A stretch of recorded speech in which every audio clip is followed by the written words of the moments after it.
So hey guys, how are you? I hope सभी बढ़िया होंगे। तो first of all happy Holi to all of you and guys may this festival of colours bring colours of your in your life. तो guys यहाँ से अब हम बात करेंगे, काफ़ी दिनों के बाद वीडियो आ रही है कि आपको मैंने ना दो शेयर्स इस वीडियो में कवर करने हैं जो हमारे पसंदीदा शेयर्स है, आप यहाँ पे देख सकते हैं, आईरेडा एंड IRFC। अब गाइज देखिए, इन दोनों के बारे में मैंने बात क्या करनी है, इंपॉर्टेंट बात ही लेके चलिए। तो सबसे पहले मैं आईरेडा का चार्ट आपको दिखा देता हूँ। अब पिछले ट्रेडिंग सेशन में 5% की अपर सर्कल के साथ क्लोजिंग हुई है 138 के ऊपर। ये वही शेयर है जो काफ़ी नीचे चला गया था, आपको पता है। पिछले एक महीने की 19% की नेगेटिव रिटर्न है। तो कहने का मतलब इसने ना लगातार लोअर सर्कल लगा लगा के काफ़ी नीचे के लेवल दिखा दिए थे। अराउंड 120 को भी नीचे इसने टच कर दिया था। तो अब गाइस देखिए, मैं आपको एक बात बता दूं, मैंने वहां पे भी आपको बात बोली थी कि आपको इसको ऐड ही करना चाहिए। अब गाइस देखिए, उसके पीछे के मैंने आपको काफ़ी लॉजिक बताए थे कि ये शेयर क्यों वहां से भागेगा। तो जिन्होंने वहां पे खरीदा बहुत बढ़िया बात है, जिन्होंने नहीं खरीदा तो आप अभी भी खरीद सकते हो। देखिए गाइस, जब अपर सर्किट में स्टॉक होता तो वहां पे थोड़ा सा इंतजार कर लेना चाहिए, क्योंकि वो जब जैसे वो सर्किट खुलता है ना तो वहां पे आप खरीद लीजिएगा, तो फिर थोड़ा सा एक बेनिफिट हो जाता है, ठीक है ना। अब मैं आपको ये बात बताना चाहता हूँ कि जो इन फ्यूचर ये अब कब भागेगा, जो बड़े वाली रैली होती है ना, जैसे इसने पहले 212 के जो अपने लेवल दिखाए थे, तो वहाँ पे वो कब कब ये शेयर जा सकता है।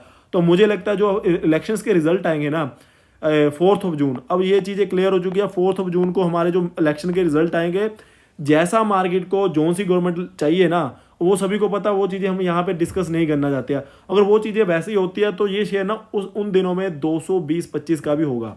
तो यहाँ से लगभग आप ये लगा के चलिए कि 2 महीने का यहाँ से टाइम है। अप्रैल ही हो गया गाइस, ठीक है ना। तो मई और जून 2 महीने का 2 मंथ्स में ये आपको यहाँ से 60-70 रुपये के जंप दिखा सकता है, अगर जैसा मार्केट को एक्सपेक्टेड है वैसी ही गवर्नमेंट आती है, ठीक है ना।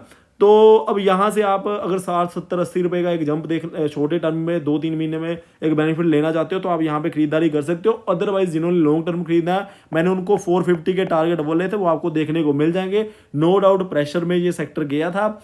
सेक्टर क्या, सारा PSU शेयर और शेयर मार्केट, ये पूरी मिड कैप स्मॉल कैप सारे प्रेशर में गए हुए थे। अब वो चीज़ चेंज हो चुकी है, तो आपको धीरे धीरे क्वांटिटी उठा ही लेनी चाहिए। ये भी नहीं है कि लमसम अमाउंट लगा दो, धीरे धीरे जैसे जैसे डिप्स देखने को मिलते हैं वैसे वैसे क्वांटिटीज को ऐड कर लेना चाहिए। अब मैं IRFC की बात करता हूँ गाइस। देखिए, मजे की बात यह है, काफ़ी लोगों को ना, मैं पर्सनली जब मेरी जिनसे बात होती है ना, तो उनको मैंने ना आईरेडा और आर्मिनल IRFC ये तीनों खरीदने के लिए बोल दिया था जब ये नीचे गए थे।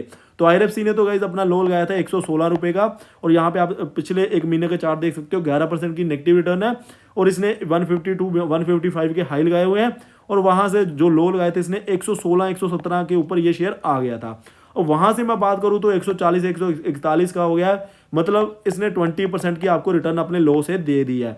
तो 14 मार्च से लेकर 22 मार्च तक, तो लगभग 7 दिन में इसने आपको 20% की रिटर्न दे दिया। ये इतनी तेजी से ये शेयर क्यों भागा? क्योंकि इनमें कहीं ना कहीं पोटेंशियल है। जो गिरावट आई थी वो overall mid cap small cap सारी मार्केट नीचे थी, और सेबी के कमेंट्री आई थी, वहाँ पे मैंने आपको बताया था, सेबी ने ये बात बोली थी कि जो मिड कैप और स्मॉल कैप है ये ओवरबोट जोन में चल रहे हैं। तो ऐसी कुछ बात निकल के आई थी जिसके चलते हुए शेयर नीचे चले गए थे, और जो रेलवे सेक्टर है काफ़ी भागा हुआ था, तब ये नीचे चला गया था। अब यहाँ पे मैंने आपको फिर से ये बात बोल दिया, मैंने तो खरीदारी करने के लिए जो पर्सनली जिनके साथ बात होती है उनको बोला था, तो जिन्होंने वो खरीदारी की होगी उनको ऑलरेडी 20-25% का प्रॉफिट हुआ है। तो आप आगे भी वो प्रॉफिट देख सकते हैं अगर आप इनको खरीद के चलोगे। तो मुझे नहीं लगता कि यहाँ पे कोई बेचने का आपको चांस होना चाहिए, माइंड में भी दिमाग में बात वो आनी चाहिए।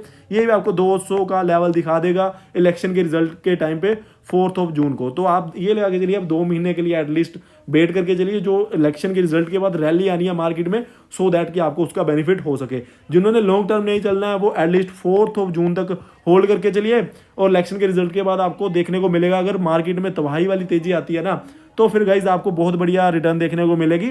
अगर आपने शॉर्ट टर्म चलना उनको बोला, जिन्होंने लॉन्ग टर्म चलना उनको तो सोचना ही नहीं चाहिए। इसके 500 के लेवल भी होंगे एक टाइम पे 1.5-2-3 साल बाद, तो उस माइंडसेट से बने रहिए। और इसमें मैंने आपको बता दिया था 450 के लेवल हो सकता है कि इसी साल के एंड में देखने को मिल जाए। तो ये मेरी वीडियो थी। Thank you guys for watching. जय हिंद।